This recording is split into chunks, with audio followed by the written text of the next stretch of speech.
Hello and welcome back to the Sell Like You podcast with me, Harriet. And today I'm very excited to dive in because Eddie, police officer, built and sold a SaaS company and now co-working space. And then I think I saw a business club. Welcome. But what should we, what do you want people to know about you first? I don't know really. I'm a pretty normal working class lad, from a family that I knew no one in business when I sort of ventured out into it. Yeah, pretty normal, hopefully. I'm Yeah, sure people will judge me. normal. We'll have to ask your mates after a beer whether you are Yeah. normal, whether that's true. And so, obviously, you meet lots of people. You've got your podcast. What do you think it is? When people look kind of through this like CV or resume of things that you've done, what are the, I guess, really misconceptions, or what do people think when they see that, and what do you think is different to who you actually are? That's a good question. I don't know actually. I guess if you don't mind me throwing it back at you, what would you imagine from seeing that random CV? I think because I know a couple of people that have done legal or police into SaaS. Yeah. And I find it really interesting. And the same thing applies for legal into SaaS. So whether it's law or like I said, police, but also event managers, event planners into sales. And so for me, I'm not really that surprised when I see that resume, but I'm very intrigued by the cyber, because obviously you sold into Proofpoint, and then to go then into like co-working and business. That to me is probably the bit that I didn't expect. So do you know what my thing has always been like? I want to do stuff that I actually enjoy. So I went in the police very young, thought I would enjoy it, and I probably did in the early days. But I think the bits of it I didn't enjoy, it's obviously bad hours, bad pay, bad people, and the novelty of that wears off quite quickly, and you realise you're not really making an impact. So I think my step into law probably wasn't a good representation of who I am particularly. It was more that it felt like the only thing I could possibly do next that's not the police, because I joined the police so young. I hadn't been to university, and I lived in a steelworking town where there's not loads of opportunities. Like, it is heavily focused around the steelworks, so it kind of felt like a natural progression to go into law. And probably in the back of my mind, I've seen a lot of Suits and all that sort of good stuff. Surely that'll kind of, working class lad going to a city, I probably will find my feet there and probably enjoy it. And I think what was really interesting for me personally, and this isn't meant in any disrespectful way to people in law, I sort of expected to get there and be like hyper intimidated by them and think I was like inferior and everything else. And I kind of got there and I was like, yeah, so what? Like, what's all this? What's this? What was that fear about? And I got there and I thought, I'm more than capable. I can hold my own here. And if anything, truthfully, I found the work too dull. And I think that was probably because I've gone from a relatively like high octane kind of adrenaline kind of based job to then sat in front of a computer full time. And I was like, oh shit, this is not what I want to do either. So I knew I wanted to leave and set up a business. Had no idea what the business would be. In fact, I had some really terrible business ideas that I'm happy to share because they're useless. But I also I wasn't eligible for a student loan or anything like that. So I'd got in 20 grand of debt, personal loan debt, to do it. I'd studied like an absolute, I studied so hard. Like I was still working 30 hours in the police and studying full time. So I was like, shit, I need to get qualified, because if I do step away and start a business, it probably will go wrong and I need a backup career. And I thought, well, at least the backup career of law is better paid than the backup career of the police. So then obviously I got qualified, and before I got too reliant on the increased wage, because I'd gone from like 27 grand as a trainee to 40 grand. So that's a big jump, right? And I was like, but if I sit too long on 40 grand, I'm going to get a mortgage, blah, blah, blah, blah, and then I'm locked in. So I decided to sort of throw the towel in, start a business. And initially I didn't really know too much what I was doing. I'd got sight of these like debt recovery reports, basically, what litigations use to see if it's worth suing somebody. Got hold of them, saw what they were doing. I thought, I can do that myself. And I started the business initially just doing that. And then I sort of slowly uncovered an opportunity to delve into cyber. I'd not done cyber before, not from a cyber background, but I am from a sort of blagging background, shall we say. I decided I'd give it a go. And then, without boring you with all the details, then I got the opportunity to exit that. And again, I was like, well, what do I want to do now? Like, I didn't want to do law. I wanted to start a business. cybersecurity for me wasn't a thing I was deadly passionate about. It was just an opportunity. But my passion actually is business, truthfully, what I've realised. So then when I sold it, I was like, well, now what? I don't want to sit at home and just do nothing. There's only, sometimes you go to the gym or play golf or whatever. And I was like, I think if I can build my own like space, that's really cool. I can't really be asked going to the city centre anymore because I'm a bit older. I've got kids. So if I can build something outside the city centre that's as good as what's in the city centre, get some interesting people in the building, that'll be me well happy because I'll be surrounded by people building really cool stuff. And then I'll kind of get paid to like learn. And then it stacks up as an investment. It stacks up as an income. It stacks up as ticking my own kind of fulfillment boxes, I guess, as well. So that's kind of, a little bit of an explanation as to the random career I've had. But then it all kind of makes sense when you explain it, because you kind of go from this thing to this thing. Yeah, and it's like logical-ish. Logical-ish. Yeah. When did you, so you said before about your passion and, you were excited about joining the police force, then you were excited about learning law, and then it was then that, the next thing. And when you said before about, I found my passion's business, when do you think that started to kind of show itself? At what stage during your process? Yeah, I suppose I've always had an interest in business, or at least my mate made a good point. I was catching up with him the other day at the football, and we were reminiscing about the journey because he was asking questions about it. And he said, interestingly though, you probably demonstrated like those traits of it way earlier than you executed it. So I remember, this is a bit embarrassing actually, but when I was in the police, I ended up buying some like wedding DJ equipment. Because I was like, on the weekends, I'll just fucking do some wedding DJing, make 500 quid a show. And so I bought it. I did about 10 things, realised it was hard work, and then sold it for more than I bought it for. It was only a few grand, it was just the equipment. And I'd completely forgotten about that until he mentioned it. I was like, oh, fucking hell, yeah, I did do that. And he was like, you did that having never done anything audio before or DJ before or anything like that. He's like, that was quite a random step that you just decided to take. And I was a bit younger and a bit dafter then. So I suppose it's probably always kind of been in the back of my mind, like, how else can I do something that's not just work? And then to answer your question a bit more to the point, I think the bit where I realised it was more my passion was when I realised probably that I was like good at it, like I was all right at it. Left the law, started it, and I was doing okay. I wasn't really making any major shakes. But I think it was then when I pivoted into the cybersecurity business, the SaaS model, and I was getting traction, and I managed to get my first office, and I got my first hire. And then I was developing my first hire, and the second hire, and the third hire. And I was like pouring a lot of my own, I don't know, efforts and energy into trying to help them progress as well. And some of them have gone on to do like amazing things. And I get a lot from that, truthfully. And it sounds a bit cliche, but I do. I had a weird bit of complete, I don't know, sacrifice is probably a bit strong, but when we were building the business, it was kind of like, shall I take more money out of the business? I was the worst paid employee until we sold. I was like, shall I take more money or shall I hire somebody else? Oh, hire somebody else. It was kind of like a bit of a game, truthfully. And I still am probably quite addicted to it. And I think most people in business will probably understand that. It's very addictive thing to get involved in. Yeah, that's really interesting, because I think when you haven't done it before and then you go into it and you kind of go, I'm going to go into this to make money and have fun, right? I think that's majority of ways. And I believe that you need to be passionate about something to be successful at something, although I'm sure people could prove me wrong in there. But when it comes down to the pay, often you are the lowest paid. I mean, I've had the business now 5 years, and now I'm just about the highest paid, but it's taken 5 years to get there. And for a very long time, I was like, well, I only need this amount of money, and I would rather grow this bit, and and I think the game is a really accurate representation of business. And I think business and sales to me often kind of are just really the same thing, because they're selling all the time. And that's always a game. It's like, what opportunities do we have? Where are they sitting on the board? What are we catching up with? And I've never looked at it from that way. So I think that's really interesting. Yeah, and I never probably thought I'd enjoy sales, but if you don't enjoy sales, you shouldn't have a business. Otherwise you've probably got a hobby. There's a difference in there, but sales is a total game. Yeah, and there it's a skill definitely is. some people are naturally really good at it. I was okay at it. Like I'm probably like a natural people person, so that helped me. But I had to learn, I had to study it and try and improve myself and find out the psychological bits of it.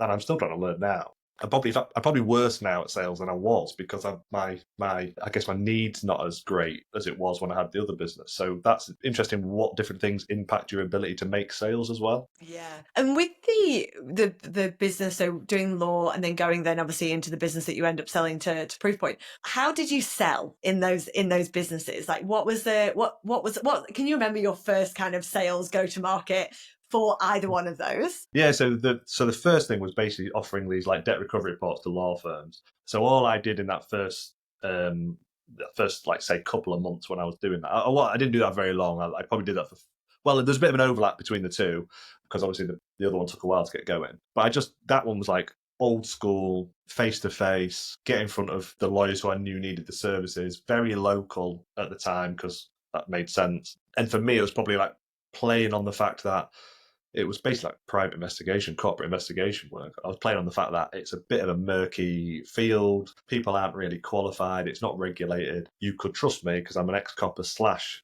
lawyer, which no one was. They were all like ex-coppers, basically. So I kind of lent into that. So that was very like traditional, almost kind of walking around, kind of knocking on doors style. Not quite as bad as that, but it kind of was a little bit of that flavour. And then the SaaS model started off like that. When I was validating it, my actual first, I think 2 or 3 sales came from going to industry events about cybercrime. I think the ones like that held by the bank where I knew the audience were obviously in attendance because they wanted to learn about cybercrime, and I sat in the audience and then in the sort of networking bit afterwards got chatting to people, and I got my first like 2 or 3 clients, but albeit absolutely tiny clients. I joke about this all the time, but my first client for my SaaS business was £15 a month, which in B2B land is pretty shit. But it was the first, and I sort of always said if I get 1 client, I can get 10. If I can get 10, I can get 100. And that's always been my attitude with any sales. The first sale's the hardest. First sale is the hardest. And I think the $15, I mean, I can imagine that first 15, sorry, pounds, that first £15 coming in and being like, we did it. Well, And I, yeah, 7 up to it. Yeah, well, I think that's good. Yeah, exactly. Yeah, make it rain now. But what it was good for, I was like, do you know what? It's only 15 quid, but it's 15 quid every single month. Like they sign up for a year. So all I've got to do between now and the end of the year is A, keep them happy, and then they'll carry on paying it. But B, get more of them. And I was super naive going into business. Like like I said, I didn't know anyone. I joined like an accelerator program that sort of helped a little bit because there was other people around. But other than that, I didn't really have just any experience, enough experience to kind of know what was right. But then over time, as I learnt the ropes and mastered the skill, and it's a classic, is it a bit of an apprenticeship when you start a business? I learned that like really I shouldn't be dicking around with 15 quid a month. My minimum value for a yearly product should be more like 1, 2, 3 grand, but ideally climbing up all the time. So by the time we exited, the average deal size was probably 3 or 4 grand a year. And then our bigger contracts were 50, 60 grand a year. So it's a long way from 15 quid.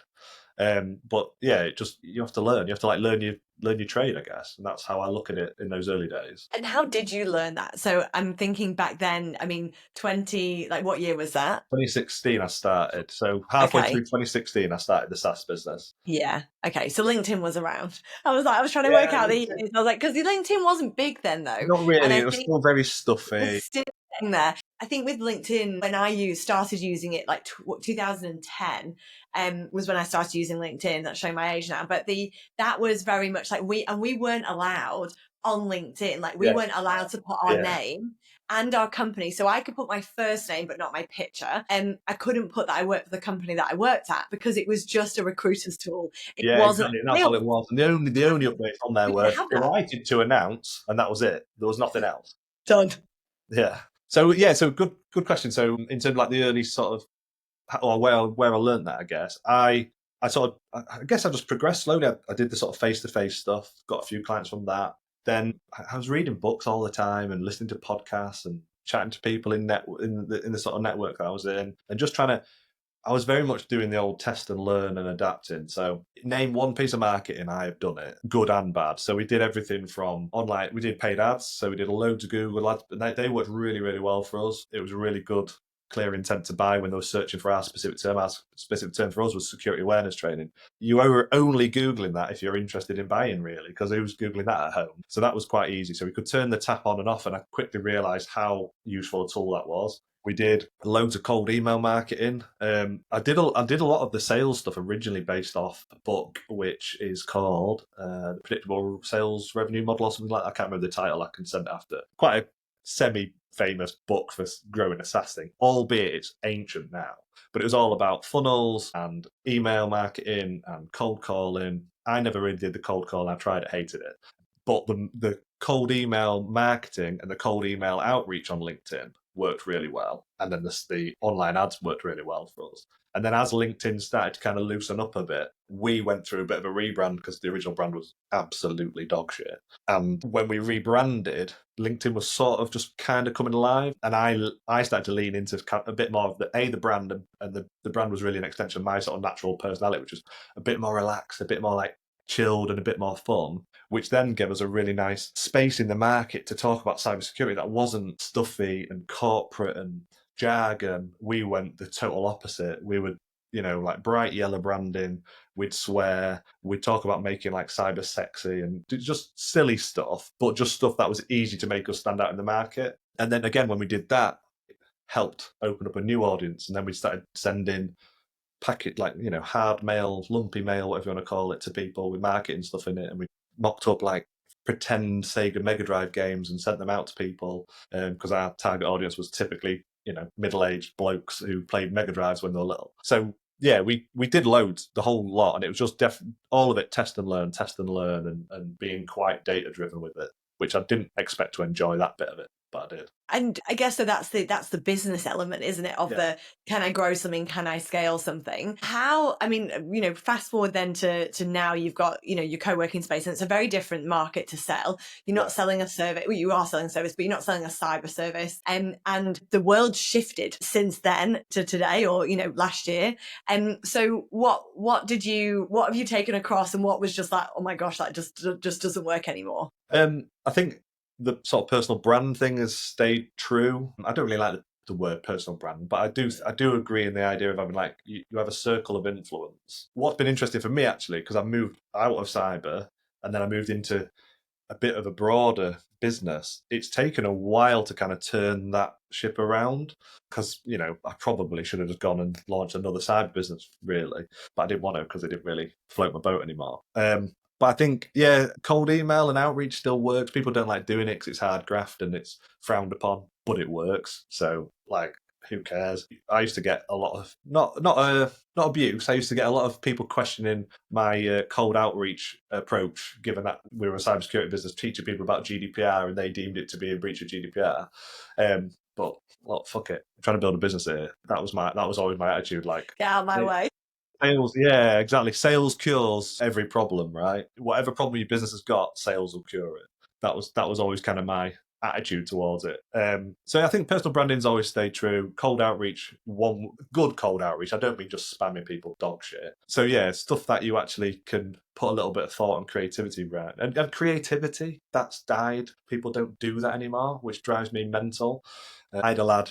So it's been done a million times, but it worked. Someone sent me some like packaged up brownies from an online shop, but he was like, oh, can I ask 30 minutes of your time? And I was like, he wanted to come and meet me face to face. I was like, yeah, because you've made a little bit of effort that deserves a coffee. Do you know what I mean? Whereas I get asked for coffees all the time and I'm just like, I ain't got time. Like, my focus is everyone here, and I want to pour my time and effort into helping people here. But when people go a little bit above and beyond, and that's the other thing, you don't have to work particularly hard to go above and beyond. So yeah, probably that. And I found that really interesting when I moved to Australia, because I'm in WA, so Western Australia, and we are known as the wait a while.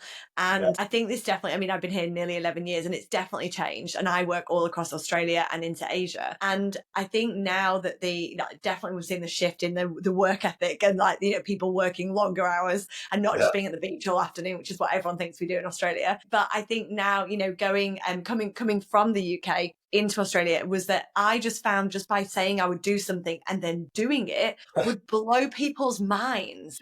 They were like, you are the most amazing, they give me all this feedback and I'm like, I feel like I've got my knickers on outside my pants and like Yeah. I've got a cape on. And I just said I'd call you at 4 o'clock and I called you at 4 o'clock. Yeah. And that, you know, I think that's died a little bit. But then, like you said, it's everyone's just so used to just the ask.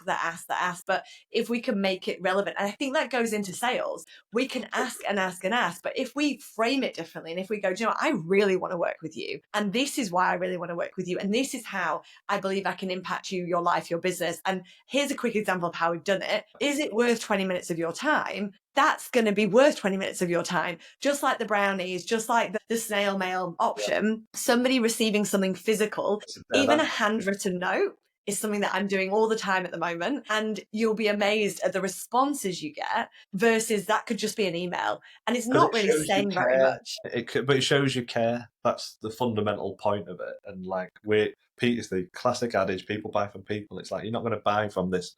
I get on LinkedIn, I'll get spammed, and after the second, I can tell the first one's automated, but give them the benefit of the doubt. Second one comes in, I just block it. I just can't be asked. But if you're polite, personable, you can sell to me. I don't mind. I don't mind being sold to. Yeah. We're the best kind of people to be sold to. Salespeople. Yeah, absolutely. And so you've obviously now you've got the space. You're now looking at this business club. What was the driver around the business members club? So I told the business, got a nice chunk of change, and kind of I didn't really know what to do with it, truthfully. But I'd said even prior to selling, I was like, I think a workspace in the suburbs would work really well, but only if it's like mint. It'd have to be, to stop people going into town, it has to be as good as what's there. So I sort of kind of was loosely looking around. I saw this come for sale on Rightmove, which is sort of a property listing thing in the UK, which I'm sure a lot of people know about. And yeah, it was an old church, 19th century chapel for sale on Rightmove. I mean, that's all you need to know, isn't it? And so I came to look around it, and pretty instantly I was like, I can see the vision here. Like, it was knackered, like derelict. It needed a new roof, everything. But the church hall, huge space. Well, it's not a massive church, but huge space. I was like, if we could put another floor in here, we could have private offices downstairs, this amazing space upstairs underneath the original stained glass window. Like, it'll be mint. So I rang my missus and said, I think I've just bought an old church. But it'll be fine. Yeah, it'll be fine. I'm just going to say I think, because it feels better. Yeah, exactly, yeah. But I'm sure it'll be fine. And then we set about converting it, and it took a while, obviously. And we originally opened last January as a general co-working. So I had seen the idea of a work club prior to opening it as a co-working, and people were like, what's a work club? Well, the idea of a work club is just slightly nuanced. It's a bit more intentional. A work club is a sort of private members club meets workspace. And I saw a guy do it down south, and I probably didn't have the balls to do it from day one here, because I was like, it's a big move, that, particularly because we're out the city centre. So I was like, Joe, I think a general co-working will be good. We'll have private offices downstairs. We'll have co-working upstairs. Great. But then what was really interesting was the demographic of people joining the co-working were the demographic that I would have attracted as a work club, because we're out of the city centre, because we're in like a sort of a small town suburb. We're sort of a couple of miles out of the city centre, and then the surrounding areas are very affluent. So everyone who was joining was a director or a founder, a few years into the business, revenue generating, proper, found market fit, and maybe got a couple of employees. And near enough every single one I was looking at thinking, they're basically this work club member that I didn't have the balls to do. So the offices got full, the co-working was going well, and I thought, you know what, I think we need to double down now, because obviously it's co-working everywhere, but there's not a work club in Manchester. So I was like, we could be the first one. We've already attracted the same demographic anyway, and the sort of probably the natural interest of the co-working had plateaued. So then we doubled down from this January as a work club and said, like, we closed our doors to people who want to join. If you haven't got a business, you're not an entrepreneur, founder, business leader, like sort of C-suite, you're not coming in the nicest possible way. And even if you're a founder or entrepreneur, we don't really want them in the building unless they're actually the found market fit, the revenue generating, and moving in the right direction. And the logic behind that is simple. There's already loads of programs and things in town for people who are super early stage or at idea stage. Go and do those programs. They're free. They're great. Go do them.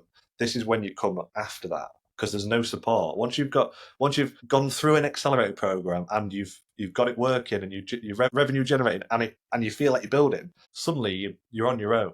So by having all those people of that same sort of standard here, trying to hit 1 million, 2 million, 5 million, 10 million, you the commonality is everyone's got the same challenges. They're not trying to find market fit. They're trying to scale. They're trying to move from being an owner to, from being the operator in the business to being a true owner where you're removed from the business. So the power of those conversations that we now have in the building are just insane compared to like the ones you have in a co-working space. So that's the kind of shift, and that's why we shifted. And it's touch wood. I mean, it's still early, but it's going really well. So it seems to be delivering a lot of value. Amazing. And I think that it's been interesting because I've watched it across LinkedIn. Yeah. So that's my, outside of view. I'm interested. You said before about I didn't have the balls to do it from the beginning. When you say you don't have the balls, what is it? What's your mind telling you? What was the fear? I think it probably was. I was probably 95% confident the co-working space would work and it would return a reasonable investment that would have been better than me spending the money on houses and repairing plumbing for the rest of my life. So it cost a lot of money to buy it and do it up. So I was like, that's like the safest return. I probably was a bit jaded as well from selling the business. So I'd started this. I got involved with a few other businesses as well. So I'd co-founded a baby grow business with a friend of mine. I founded another business. I kind of did the thing that you shouldn't do when you sell a business. Like someone said, don't do anything for 2 years. So I co-founded a baby grow business, started another business, and bought an old church and bought a house to do up. So it's like probably a bit jaded. So I kind of went for the easy option, truthfully. And then what happened is I almost couldn't hide anymore from the fact that it was happening anyway. And the opportunity then, I almost like owed it to the people who joined, because like, if I do this, you're going to get more value. So yes, the business becomes better and it will become more profitable. But I owe it to people here because they're going to get way more value out of it. So it kind of, I almost couldn't hide from it anymore. And I never normally would go for the safe option, truthfully. I say safe option. I'd spent £1 million. Safe. Yeah, exactly. Something that might completely bomb. It was still high risk. But I think in my head, the work club might be a stretch too far to go from like a building with nobody in it to convincing them about the work club. Whereas we built up an audience of work club members anyway, and then could sell the work club. So it's made the selling easier. And that sounds to me like validation, in the market. Is it's then saying, well, look, I'll take this, the risk is either, this big or this big. And if you're listening, then it's, I'm using my hands here of like a little bit and a big bit. And so you've chosen one of them, but they're both still risks. And I think to be an entrepreneur, and especially to go through the journey you've gone through, you have to take risks. How do you think that people, if you advise in this or even if reflecting on your journey, how do you decide how big a risk to take? And do we need to take a risk for it to pay off? Or can we just kind of trundle along and just scale it that way? Like, what's your thoughts on that? I think it's the classic, good things are outside your comfort zone, right? Like I've never had a business before. I've never had any experience of cybersecurity before. I've never done a property renovation before. You don't know what you don't know, but you also don't know what you're capable of as well. So I think it's the classic big risk, big reward, and so on. If you're going to sit and do the same thing, you're going to get the same results. I've just like literally spewed a load of cliches, but they are all true. So I think in terms of helping you decide how much risk to take, I think a lot of that can depend on your personal circumstances. We kind of fed a little bit of bullshit online, I think, about you should risk everything and give up, follow your dream, and that's a real populist view at the minute. And I don't agree with it. I don't subscribe to it, because would I have taken the risks I did, like starting the business, quitting law, for example, if I had 2 young kids? Probably not. My timing was fortunate that I sold it like around the same time my first daughter was born. That's like lucky. That's the bit people don't like to admit, the luck. So it depends on people's personal circumstances. I unfortunately have observed a lot of people go for broke and ended up broke. And sometimes with really bad advice as well. Like someone on one of the accelerator programs being objective about it, I didn't think they'd be capable of scaling the business that they were trying to scale. And they were heavily encouraged to leverage personal debt to try and grow it. And I could tell you on that day they were doing it, I was like, don't do it, don't do it, don't do it. And they did it. And then they ended up like losing the house, and they had like dogs they had to give away and all this like horrible stuff. And I just think that's from that whole mentality of like, oh, anyone can do it. No, unfortunately they can, and you've got to weigh up the risk. So on the one hand, high risk is high reward, but what are you prepared to risk? It won't always work out. A bit like this place, I was prepared that if it all went to shit, it went to shit, and that's the risk I'd have had to live with. And it could still, things could still go wrong. So it's I don't subscribe to that populist thing of just follow your dreams, because it's not as easy as that. And that for me links into a lot of the stories. You know, when you see people that have built something great and they all of a sudden come out with this story that they slept on their friend's bathroom floor It's and they always the had same. 27, it's all the same. They had $27 in their bank and, you know, and their dad wouldn't speak to them because they'd quit college, right? You know, whatever it is. And I really struggle with that, with having to have that story. And my story is I didn't struggle. I haven't struggled. You know, I'm a white female that comes from a nice family in a nice area, and I work bloody hard to get everything that I've got. And I've been surrounded by insane people, but I never give up. You know, I never give up. But I don't have a story that says I only had £5 in my bank account. I've got stories, but there was nothing where I was down and out. And for me, I think I've always, when I was younger, especially, I was like, Mum and Dad will pay me out if I need to. But I always earned my own money. My mum and dad didn't give me, you know, they didn't buy, you know, they didn't buy me a first car. I got a loan off my dad because I wanted the new Renault Clio, not the old Renault Clio, and I didn't have enough money. Yeah, exactly. And I wanted the one with like the little like dent. It's like a crease in the bonnet, and I was like, Dad, I need that car. And I was working 3 jobs, and he wrote me a contract, and I signed the contract, and I paid him at the end of every cafe shift all my tips, because it was back when tips were like the thing. And I paid off my car in half the amount of time and gave all the money back to Mum and Dad. That was great. And so I think that story bit and the media, social media, and this, you know, went from this to this, and this was how I did it, and you can do it too. Yes, the risk is there, and I always relate that back to when they say about investing. Is only invest what you're prepared to lose. And I had a business when I sold it 3 years ago, a day spa business, and we put into that about $100,000. And at the time I was in tech sales, making a lot of money. And so for me, I was like, $100,000 is actually not, like, if I lose it, I'll make it again. You know, I have no responsibilities. I didn't have a mortgage, and I knew I could just sell some extra kit and work a few extra hours doing sales, and I'd make it back quite easily. And I think then that's the thing that blows people's minds when I'm like, yeah, but it's only money. And when you've got the ability to sell, or you know kind of what you're going to go do next, and the risk isn't so bad, and you could just rent a room off your friend, I think that's what changes. But if you've got a skill set, and if you know that you're prepared to do the work to get there, the risk can be slightly, you know, the risk factor could be slightly bigger. Yeah, different for everyone, isn't it? Exactly. Yeah, exactly. But yeah, I think that's really interesting. But yeah, that story piece always pisses me off whenever I read it. I'm like, is it actually true though? We could all, exactly, and they never are, or they like embellished heavily. Like, I'm from a steelworker town. It was a low income family, so I could heavily play on that. But then the better that is, I was in a really stable household, never went without. Again, I'm white, like privilege tick, lots of privilege there. I probably had time. I've got a photo on my phone of when the business bank had £0 in it, and I had to pay the wages at the end of the month.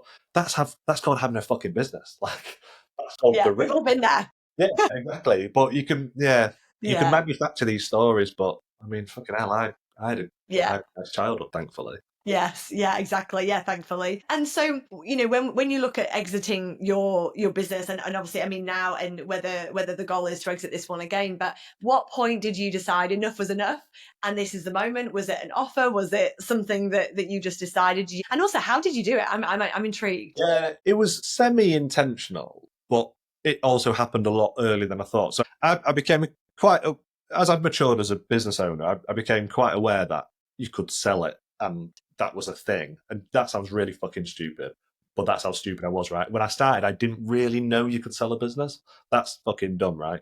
But as I carried on doing it, I was seeing in the cybersecurity space, obviously, lots of acquisitions happening, and I was kind of curious about it. And I ended up paying or hiring the former chief marketing officer of a company called KnowBe4, which is, for people who won't know cybersecurity particularly well, it's like $1 billion valuation, or at the time was valued at $1 billion, was the security awareness training provider. I paid him a disgusting amount of money. I think I paid him like $3,000 a month for like less than an hour of his time a month. It was a joke. And I remember kind of resenting paying it at the time, but there were certain bits in there that really held value. And one of them was focusing my attention on the fact that people in my industry were being purchased at the time based on the content that they were making. So security awareness training as a service is a generic, it's more of a content play than it is a SaaS play, albeit it's delivered in a SaaS format and through a SaaS platform. But it's these training content like videos and stuff that you put into it that hold the value. So that was one thing. And the second was like getting myself on the map. And again, if people listen to this from a cyber background or other backgrounds, there's a thing called Gartner, which is a pay-to-play thing to get on the Magic Quadrant to say you're the innovator, blah, blah, blah. But it was like, I got a quote for it and it was like 50 grand. I was like, oh, fuck that. I'll just hire another animator or whatever. But what Gartner did have was they had like a thing called Peer Insights, which is basically a trust pilot. So I decided to try and get us on the map, not for the immediate future, but A, to make sales easier, B, for potentially getting noticed later down the line. We do like a specific campaign. So I did like a campaign in the same way that you do a marketing campaign, but to our existing customers. And I said, we did like an email campaign followed by the customer success managers calling them up. And then if we didn't get a response from that, then I would call them up. And it would basically say, are you enjoying it? Yes. Leave a review. Are you enjoying it? No. Don't matter. Put the phone down. We within the space of like 3 months, we went from 0 reviews on the platform to over 100 5-star reviews. And then we had 1 4-star review just to keep us humble. And so I think we ended up with like more reviews on the platform than like 2 of the main players. So we weren't featuring on the Magic Quadrant because we didn't pay to play, but we were we were like the top providing like security awareness training company in the world at that point, arguably. Albeit slightly manufactured. So one thing was the bit of advice around content. So we doubled down into that. Within like a month or so of that advice, we doubled our content creation team. I say doubled. There's like 2 of them already, so not loads. And Still then we doubled. also, yeah, exactly, yeah, 100% growth. Go from £1 to £2. And then some guys I knew from a former life, because I volunteered at a radio station when I was working in the police because I needed to do something creative, because I had days off in the week that my mates were all at work. So I was like, oh, fuck it, I'll go do that. So some guys there ended up doing BBC comedy writing. So I was like, could you guys write me some comedy sketches to make our content like a live action alternative? So we had like loads of variety of content. Then we had these reviews. And then that got us noticed a bit earlier than I anticipated. Within even a couple of months of all those reviews going live, I had 2 of the big players, one called Cofence, one called Proofpoint, reach out and say, we're interested in a collaboration of sorts. Cofence wanted to license our content, so I kept them on the hook to sort of use a bit of a negotiating tool with Proofpoint, but I had no interest in Cofence because that would have, in my view, would have just cannibalized our business. And then for Proofpoint, because we were starting to come up against them as well when we were pitching for work, and we were winning because the content was better. And then I think that they just had a review from Gartner that the pay to play to say the training was a bit shit. So how do you cure your training being a bit shit? You go acquire one of the leading upcoming innovative companies, in which we just established ourselves as. So yeah, I got a LinkedIn message from the GM of the security awareness arm of Proofpoint saying we were interested in the collaboration in the August, I think it was 2019, and then by May 2020, I'd sold it. Wow. So, how did you feel on the day when you handed over the keys? It was weird. So it was weird because it was COVID. So I got into the lawyer's office in the city centre of Manchester, which you know very well, obviously, walking down Deansgate, literally in the middle of the road because there's nobody there. And there's just me and him in this otherwise usually huge international law firm just signing papers. So it's kind of a bit like, yay. Like, anticlimax. It was really. But there was a few like serendipitous moments, if that's the right word, where I'd walked past the place where the accelerator program was, and that was like my first day in business to get there because it was around the corner. So there's a few little nice kind of things like that. Was more of that was just the way to go. It wasn't I need a detour to go. It was just there. And it was kind of like, I've come a long way in 4 years. So yeah, it was a strange feeling. And then I had to do an earn out, which is not uncommon. But that was dead easy. They basically just didn't want the clients, they didn't want the marketing or the branding, they just wanted the content. So they just said to me, if you keep the content happy, that's all you need. Keep content team happy. That's all we need you to do. So I had no targets or KPIs. It was all very relaxed. They were a really nice company to deal with. I did joke with them though. I was like, if you'd have offered me the financial package, the salary package prior to negotiating the sale price, I'd have taken half because it just like the way we negotiate the deal, obviously for the business. And I was like, yeah, cool, that's great. Like, we've got it all sorted. Obviously, it took a while. And then afterwards, oh yeah, and so here's your package. And I was like, okay, yep, fine. You should have offered me that first, lads, but it's fine. Don't worry. Lesson learned for next time for them. Yeah, exactly. And have you found that, like, has anything changed for you, like, since then? Have your friends changed? Do people treat you differently? None of that? Not really. I think so. I'm still friends with like my mates from Scunthorpe. So like I've got obviously other friends, but like my group are like sort of lad mates, shall we say? We're literally the same group of lads that my best mate. I've known him since I was 3 years old. I'll see him tomorrow at the football, all that sort of stuff. So it's kind of like business as usual. I guess what has changed? I don't know. I think I'd like to think not a lot. I'm sure someone might go, "I he's a fucking prick now," but I'd like to think not. I'm still a pretty simple-ish lad. I think the difference for me now is I'm fairly content, and I don't think you always get that sometimes with people who sell business. I think there's two types of people. There's the people who do all right for themselves and go, do you know what, I'm all right, like that's decent. And then you get the sort of the Elon Musks and co. Who they just chase it no matter what. I'm chasing it in a different way now. Mine's more fulfillment and freedom. Freedom requires money to be free, right? And fulfillment is having the time to do the endeavors that you enjoy. So I think I'm quite lucky to have that. I've got 2 young children. So for me, it's like, can I do the things I enjoy, which is go to the gym, play football, be with my kids, help other people? Yeah, that's me. I don't need any more. I'm probably a bit simple, truthfully. I don't know if I'd say simple based on that. And I think it's interesting when you said that, a lot of people will, they'll do this, they'll exit, and then they'll either do nothing or they'll go on to do something great, and you've done nothing. I don't know if I would say nothing. Well, maybe not nothing. I don't know if I would say, maybe buying not this, you know what I mean? building Like it. a lot of people would presume that, well, you're not going to go now try and get a business and sell it, a SaaS business and sell it for 100 million. No, because what the fuck would I do with any more? Like, I've got enough for my particular lifestyle that I want. So, and again, someone said, like, would you sell Ministry of Work, the Work Club? Probably, maybe in the future, but now, probably not, because if I did, I'd have to find something else to do. And actually, I really enjoy this. And I also think, for me, this could be a bigger vehicle for better things as well. Like, I see this, hopefully, I don't think I've really spoken about this before much really with people, but I hope it could maybe be a bit of a legacy piece. Like, I used to have this big thing, I think, when I saw it. I was like, I want to do loads and help loads of people, blah, blah. And I've kind of come down to the fact that I'd like to have more of a local impact. Could I, once it's not quite where I'd like it to be yet in terms of the business and the growth, but when it is, could I then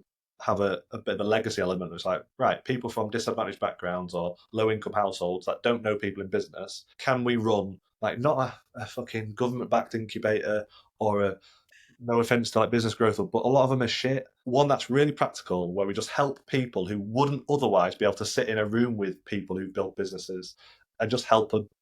And like that, for me, if in the next sort of 5 years I could get to the point where we support not many, like 12 businesses a year, just give them some free space, get them off the ground, and use some of the expertise that we've got in the building as a bit of a give back, I'd be buzzing with that. That would be me well happy. So I kind of see it's not just a vehicle for like the members currently. I hope it can be more than that in time. So yeah, that's. And then you can champion, and they can champion you, and you can champion them from the people that are in the space that actually say, I want to give back as well. And I think that comes back to the story we said before, is that, there's all these stories out there, and what do we want to, what do we want to do? How do we want to give back?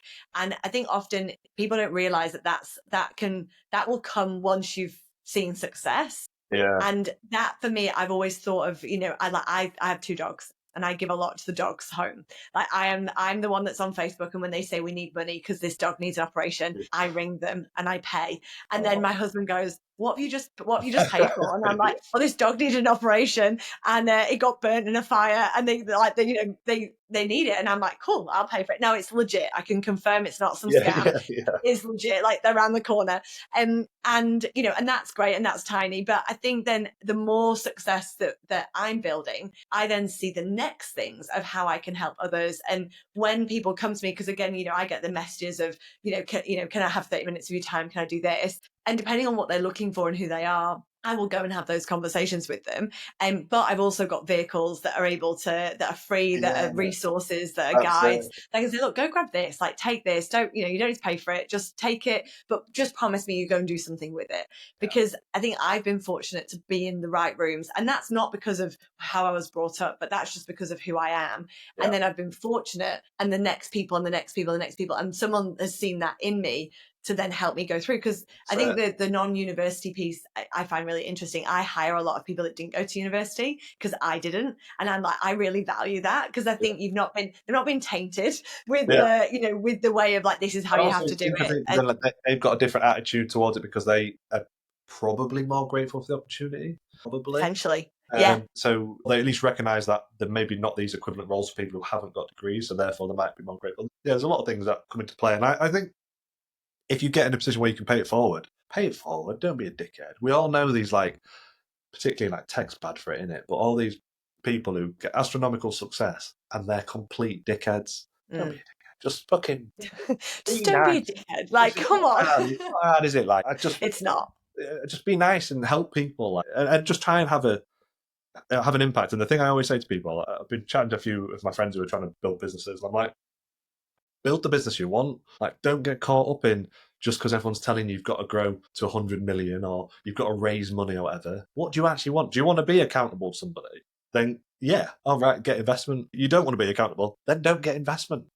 Bootstrap it. Do it the hard way. Like, just build the business you want. Don't complain about it. People get too like, I guess, caught up in the social media of the world, don't they, of what you should be doing. Like, I probably shouldn't be doing this. I probably should be doing another startup, or, like, I don't know. But it's just, what do you want your life to be? What's your day-to-day life? Like, there's nothing wrong with these, like, lifestyle businesses and so on. It's just whatever you want it to be. It's your fucking life. Yeah, you're the one that has to do it every single day. The question, because I like, do you do vision boards? Have you ever done vision boards? Like, No, they sort of tried to make us do them on the accelerator program, and I didn't. It wasn't for me. Yeah. So I feel the same way about a vision board. However, I was transformed because I went to I was working for a company. I was the general manager of sales, essentially. And they were part of Action Coach, and it was like the worst business coaching platform you could ever do. And I was like, please don't make me go to this, because this is awful. Like, I'd much rather, stick needles in my eyes. But off I went. And this one day, the note said, a magazine, bring magazines with you. We're going to do a vision board. Rebel Harriet did not bring magazines. I didn't bring paper. I didn't bring anything. I was like, I'm not doing this. This is a load of rubbish. Like, I'll be there on my laptop and I'll be like nodding and smiling, but I'm not doing it. And so in the end, I was the only one in the entire room without not doing it. So I pulled up a PowerPoint. I was like, I'm going to find, because I don't know what magazines I would be buying. So I'll do my PowerPoint. So on my PowerPoint, I had a chocolate Labrador. I had a jet ski, obviously. I had a house with a pool, and I had a skydiving picture, and I think I had a Louis Vuitton handbag and a New York image. And that's what I put on there. I was like, day one in this room. And I never looked at it again. And then later on that year, I bought myself this iPad and this Apple Mac thing. And I'm a Windows girl. I don't know why I bought the Apple. I think it was because that's what society told me I had to buy. And I open up the image on my desktop and I'm like, what's that?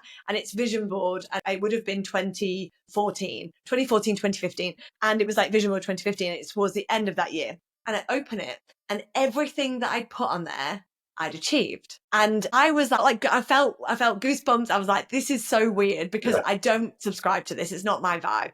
But everything I've put on there, and I've never done one of these before, I've never thought about it, is all on there. And, we rented this house that had this amazing pool. We lived by the beach. I got my chocolate Labrador, best day ever. And all of that came true. So I did it again. And I found that it got me really laser focused on what I wanted. But then I started to learn a bit more about vision boards, and it was around feelings and not, because I felt like it was very materialistic. Everything I just listed there, very materialistic. But being in sales, that's what we're taught. And being in sales, and I was in sales in Manchester for a long time, and everyone drove a Porsche or a BMW, and everyone was looking for the next biggest house. They all wanted to go on multiple holidays. It was, who had the fancy watch, who got the, the designer handbag. It was like the checklist of salesperson. And so I subscribed to that because I'm being brought up in that space. And so then I think I was on my third year of doing a vision board, and I had a couple of things on there that I'd carried over year after year. And one was a car, and one was something else. I can't remember the second thing. And I was really annoyed at myself because I didn't achieve the thing.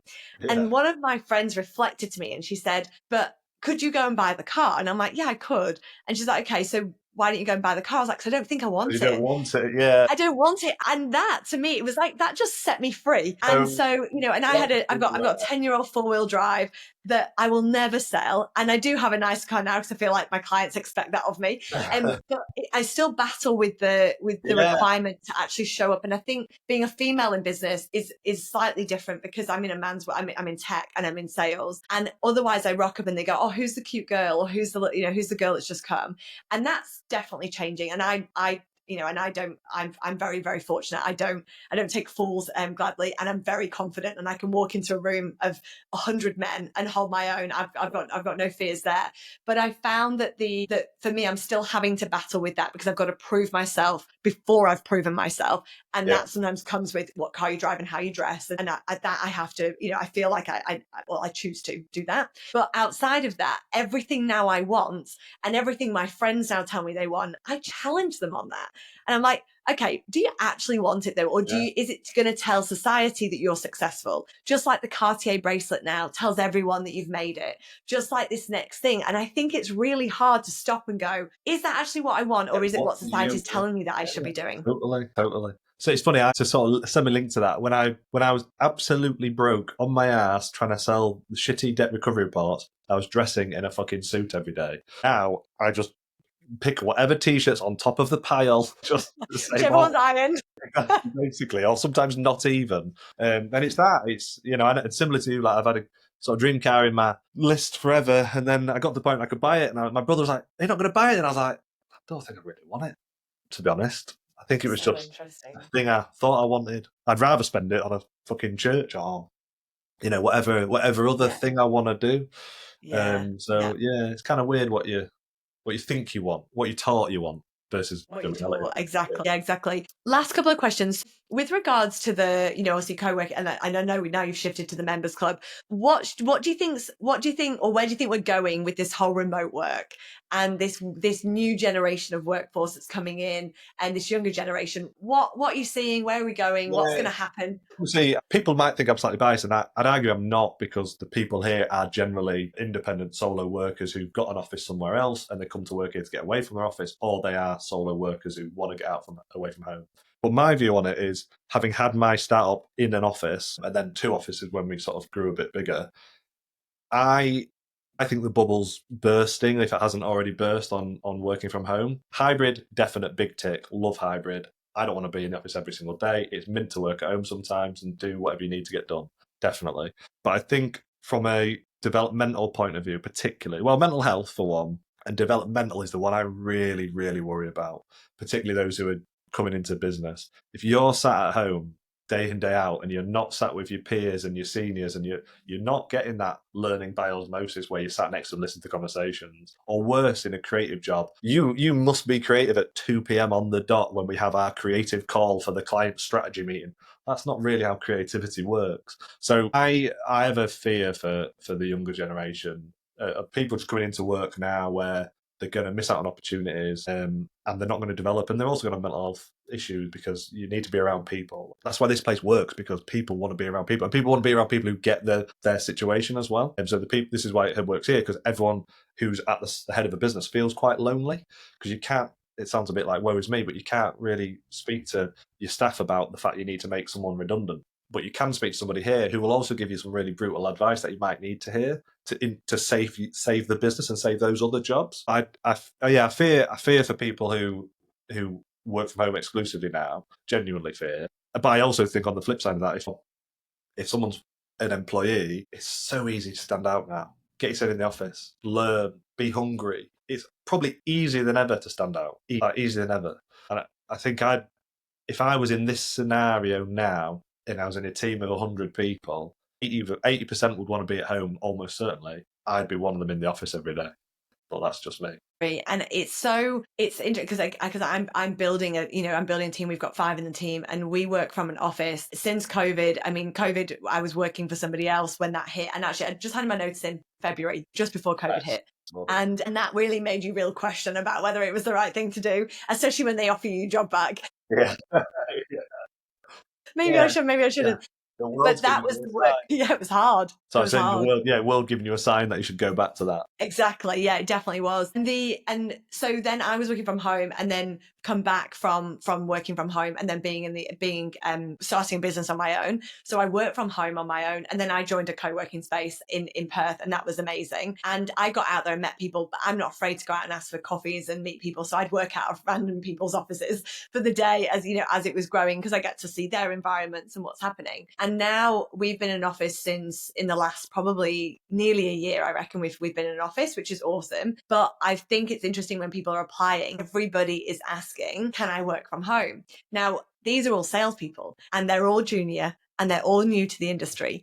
And I say no, you can't. And that means at the minute I have to be in the office every day, which is really difficult for me building a business and training and coaching. And I'm in that space that everybody's been through that's grown a business where I'm too busy to having to manage people, but I have to manage people. And then I also have to grow my business and I deliver and I sell. So it's that kind of sticky point. But everybody being in the office, you turn around, you have a chat, you hear somebody have a good call, you learn from it. You hear somebody have a bad call, you learn from it. Somebody says something and you don't know, you wouldn't know that because it doesn't end up in Slack. I think for me, I've grown up working in an office and we never worked from home. It didn't exist. And I fully subscribe to hybrid. And I also agree that I'm concerned about where this is going. And I got asked the question the other day of, do you think something's going to shift it and everyone's just going to go back to office? And how will that generation handle that? Or is it just going to end up being a hybrid-y? I think Perth, we've got the highest return to office in Australia at the moment. I think it'll be a mix because I think some companies went all in on it and they're going to struggle like hell to row back from that. I think the companies that grow quicker will be the ones that are in-house together. I have no one under no illusions. I would not have built and sold a business if my team were remote. No way. The amount of stuff we used to be able to do and the speed at which we used to operate is why we sold. That's the fundamental reason. Doing it remote you can tick boxes remote, but you can't innovate and really move quick enough. I wouldn't want it. I let staff here work from home occasionally, depending on the role, obviously, but you need people like bums on seats. Unfortunately, it might sound like we're getting old, but works for a reason. And like, if you need to be at home. But for the stuff like collaboration and learning and that, you're going to miss out on so much. Got to be there. Can you point your finger at the best day you've had in business and in any business, but what that day was and why it made it so great? Obviously selling was quite good. That was good. Do you know what it was? It was little things. So this is one, I'm sure a better example will come to mind later after the interview. But one of them was a face-to-face sales meeting with Taylor Wimpey, which is a big construction company in the UK, 5,000 employees. It was at the time, our biggest contract that we were going for. And we were going head-to-head against Proofpoint was one of them and somebody else. And this was knowing what would happen with Proofpoint. And I was still the main sales guy. So I went down in person, kind of shitting myself really, because big contract, 50 grand a year, could change the business. It's against Proofpoint, who in my eyes were this messiah sort of business that we could never aspire to be. It went sort of sales pitch went quite well. And then the boss came in, who was a bit of a hard ass, truthfully, and he gave me a real tough time. And it was when we had our original branding, which was really, really terrible. And I just sort of, in the moment, I was like, I felt like I was losing it. I'd convinced the team underneath him, but I felt like I was losing him. I felt like I was probably blagging it a little bit. And you've got a bit of a spidey sense when you're in sales, don't you? For when you're losing somebody. And I sensed he was just going to go with the safe bet, which was Proofpoint, and not with us. And I thought, fuck it, I'm just going to give this a go. And we'd just done like a rebrand, but none of it had been announced. The team had only seen bits of it because they'd helped with it, obviously. But I thought, fuck it, I'm just going to say, look, can I just cut the meeting just informally for a minute? Can I just show you behind the scenes of what we're working on? And so I sort of did a sneak behind the curtain of the branding and why we've done it and laid it all out and why it was such a pivotal moment in the business. And I kind of went quite non-professional, still professional, but quite raw with it and a bit random. It was a bit of a pattern interrupt almost. And he just loved being absorbed into this new thing, and it just changed the energy in the room instantly. And I was like, I nearly lost that. 50 grand a year, 3-year deal. It's a lot of dough. And then bear in mind, you get 10x your multiple when you sell the SaaS business. So that 50 grand deal is worth a lot of money to me now. And so that was just one example, because I think it's a good sales example, but it was one that, I don't know, it kind of felt quite defining at the time because it was the biggest ever client who then massively believed in the brand. We just spent a lot of money on the brand, and I believed in the brand, but that was the true moment. I was like, shit, it's not just me who believes in the brand now. I've converted our biggest ever client, a proper client. We're game on now. We can gun against the big boys. So that was a real like sort of spine tingling, kind of bit sad, but a bit of a moment. I was like, we're at the races now. We're not a tin pot outfit. We can compete. So that was probably one that, yeah, off the top of my head. But there's loads, isn't there? That's the truth. There's loads of those days. There is, and I think the you said before about the £15, the first one, Yeah. that's that's then kind of like and that obviously not goes from £15 to £50,000 a year, but it's the moments, and I think sometimes it's those, like you said, you've just, you've told me a story and I felt like I was there. Yeah. And that makes a great salesperson. But the being able to actually live that moment with you, but also then know that it's not always, like you said, selling it's great, but I think it's often time to reflect. There's a book, and it's to do with like gain. I'll have to find the name because I can't remember exactly, but it's basically saying stop comparing where you are now and where you want to be, and looking for the gaps in that space, and look back. And it's so go back from where a window from here to, from back there to now. And I say all the time back to people here, I say all the time, like, would you snap your hand off to be where you are now a year ago? 99 times out of 100, it's yes. 99 times. Like, because you look back and you go, fuck, come a long way, actually. You think you're never as far ahead as you want to be, and you're never growing as quick as you want to be. But as soon as you look back, you're like, actually, that's ace, that. How can we take that in our day-to-day then? Yeah, it's almost gratitude, isn't it? Really. And it's something I try and... I'm not a particularly like fluffy guy. I'm a fairly old school kind of guy. But one thing I do try and do frequently is like exercise gratitude, and contentment is one thing and gratitude is another. And I think just when you're having stressful days, which if you've got a business is every day, is probably just trying to throw back to what you've achieved. Do you know what I did actually? This is probably a really useful example of it that I actually did do. And I should probably do again. So when I was building my SaaS business, me and my wife wrote a scrap bit of paper, a list of achievements and like targets and rewards. Dead simple, and it was rubbish shit. It was like, get 10 clients, have a Weatherspoons breakfast. One of them was legit. There was an old bar in Manchester which was like an American hot dog place with arcade underneath. I can't remember what it's called. Off Deansgate. And it was like, get first client, have a night out in whatever the name of the bar was. Stuff like that. It was like stuff that wasn't going to break the bank because I didn't have the money, but it was ways to mark back. And then what was quite interesting over time, you're ticking them off. Like, hire your first employee, hire 5 employees, get your first office. All these massive achievements, like milestones, that when you start, they're just unachievable, insurmountable tasks or targets. And then you're walking past to get your fucking crunching up cornflakes in the morning, and you're looking at the list and you've nearly crossed everything off. So even just something quite as simple as that, like, and if you've got a partner, do it with your partner. Get them involved in it, because that's the way to get them involved in the business. Because otherwise, they might just get a bit bored of you talking about it all the time because you're going to be obsessed with it. But do something like that, because then that's an easy way of proactively looking back, even though you're not really looking back. That word really such a good idea, and I guess that folds slightly into a vision board. I'm going to challenge you there, probably, Eddie. yeah. Slightly into a vision board, because that's then get these 5 clients, do this, and I guess so it's like that process. And for people then that are, obviously ideally coming into your business club around that level of, they've found their space in the market, they're looking to scale. What do you want them, or what wisdom or what knowledge can you impart with them to take them through to that next level? I think for me, it's about trying to help them realize where they're at and what they maybe need, because sometimes it's the classic thing, when you're in it, you can't see it. So the best thing about coming somewhere, I think, like this is the chance to sort of zoom out, and other people will help you zoom out. And the people here help me zoom out and realise the bits that I'm missing even now on what I'm working on.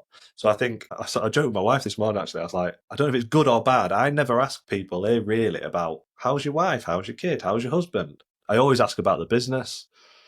And that's probably a bit weird, but it's not even intentional. But I think my point is, my job here, as much as I want to get to know you and be your friend, which we have some amazing socials, but I want to help you grow your business. And it's the classic, like, sales will solve a lot of problems for you.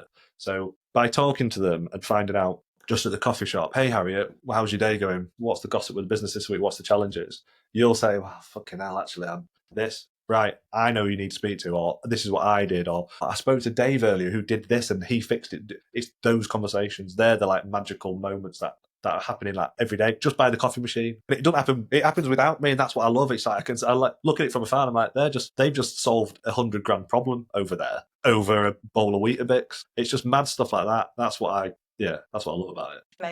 Amazing. Thank you so much, Eddie, for sharing so much. I feel like I should have carved out about 2 hours for this. So thank you for joining me and sharing. And for people that want to find out, look at your CV or your resume of everything you've done, and if they're in Manchester and want to come and learn from you, or be part of what you're creating, how can they find you? Yes, I'm on LinkedIn. I'm pretty active on there, chatting rubbish mostly. I'm Eddie Whittingham on LinkedIn. And then if you are sort of local to Manchester, historyofwork.co.uk, but obviously you're more than welcome to pop in for a coffee and have a nosy. Awesome. Thanks. Fab. Thanks very much.